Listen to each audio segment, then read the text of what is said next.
मैनपुरी लोकसभा उपचुनाव का चुनाव प्रचार जोरों से चल रहा है। खास तौर से मैदान में दो दलों के प्रत्याशियों के बीच कड़ा मुकाबला देखने को मिल रहा है। ऐसे में दोनों ही दल अपनी कोई कसर नहीं छोड़ते हुए दिखाई दे रहे हैं। समाजवादी पार्टी के प्रत्याशी के लिए सपा राष्ट्रीय अध्यक्ष अखिलेश यादव ने कमान अपने हाथों में ले रखी है, तो वहीं भारतीय जनता पार्टी के प्रत्याशी के लिए संगठन के शीर्ष नेतृत्व ने कमान संभाली है।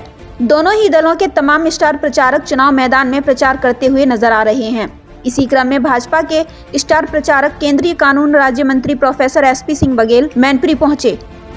इस दौरान उन्होंने प्रोफेसर राम गोपाल के बयान पर पलटवार करते हुए कहा कि वह असली राम भक्त होने की बात करते हैं, जिन्होंने राम सेवकों पर गोलियां चलवाईं, जो आतंकवादियों की पैरवी करते हैं। सबको पता है कि यह करने वाला कौन था। वहीं और क्या कुछ कहते नजर आए कानून मंत्री SP सिंह बघेल, आइए आपको इस खबर के जरिए सुनवाते हैं।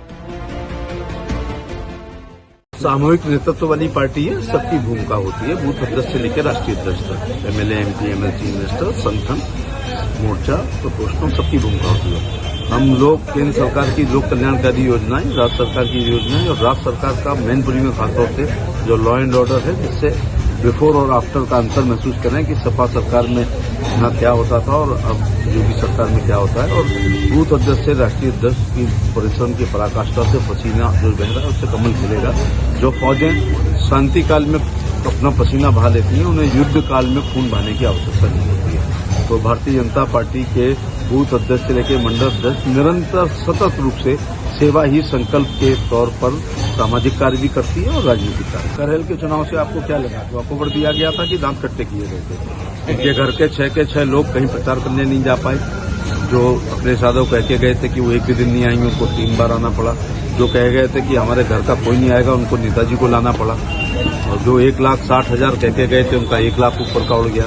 जो ये कह के गए थे कि मेरी जमानत जब्त करा देंगे, तो मेरा बड़ा मशहूर बयान हुआ था कि जमानत जब्त हो जाएगी तो वो थूकेंगे, मैं चाटूंगा, अगर भाई उल्टा होगा तो वो करना पड़ेगा। तो आप देखिएगा कि जमानत तो क्या, जितने बचे हम लोग। तो ऐसे बड़बोले बयान नहीं। भारतीय जनता पार्टी पूरी गंभीरता से संगठन से लेकर और मंत्री तक सभी लोग सक्रिय हैं और फील्ड में उतरे हुए हैं।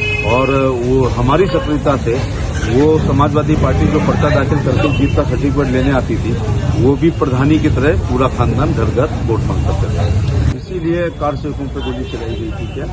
इसीलिए जो लोगों ने अयोध्या पर हमला किया था, उन आतंकवादियों को मुकदमे वापसी का प्रस्ताव सरकार ने भेजा था। अगर उसमें हाईकोर्ट डांट नहीं लगाता तो राम मंदिर पर गोली चलाने वाले और राम भक्त जो उसको बचा रहे थे, दोनों पर गोली चलाने वाले लोग अपने को राम भक्त कहते हैं तो बड़ा गलत कहते हैं। उन आतंकवादियों का तत्कालीन सरकार ने मुकदमे वापसी करने वाले लोग, क्योंकि मुकदमे वापसी का एक सिद्धांत है कि जनहित में हो सकते हैं। तो जिन आतंकवादियों ने राम मंदिर पर अटैक किया था, वो कोई जनहित का मामला था, बल्कि उन पर तो राष्ट्रद्रोही का मुकदमा चलता है। किसी का भी कोई पेटेंट नहीं है।